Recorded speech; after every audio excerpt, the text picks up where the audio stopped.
Hello everyone, welcome to dairies YouTube channel. Dairy ఫామ్లో మొత్తం workers మీద డిపెండ్ అవ్వకుండా మనం కూడా బాధ్యతతో ఉండాలండి. మన ప్రెజెన్స్ కంపల్సరీ ఎవ్రీడే ఎంతో కొంత టైం ఉండాలి. చిన్న చిన్నవి చూడండి, తాడు తెగి పురుగులు పడినాయి, ఆవు మేత మేయటం లేదు, పాలు కూడా పూర్తిగా తగ్గినాయి అని పిలిపించారు. అబ్జర్వేషన్ చేసే టైంలో ఇది గమనించడం జరిగింది. ముందుగా పురుగులను తొలగించి డ్రెస్సింగ్ చేసుకున్నాము. యాంటీ ఎలాస్టిక్ ఇంజెక్షన్స్ వాడాము. 3 days పెయిన్ కిల్లర్స్ కూడా వాడాము. ఆవు చాలా ఫాస్ట్గా రికవరీ అయింది.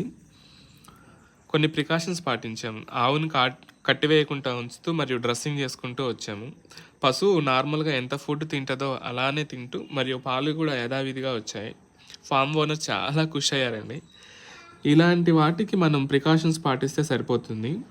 ఇందులో మందుల పాత్ర ఎంత ఉందో అంత మొత్తంలో పశువుని జాగ్రత్తగా చూసుకునే దాంట్లో కూడా ఉంటుంది.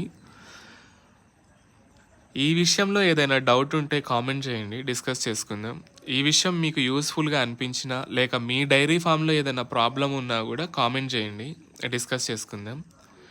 ఈ వీడియో మీకు ఏదైనా యూస్ఫుల్గా అనిపిస్తే ప్లీజ్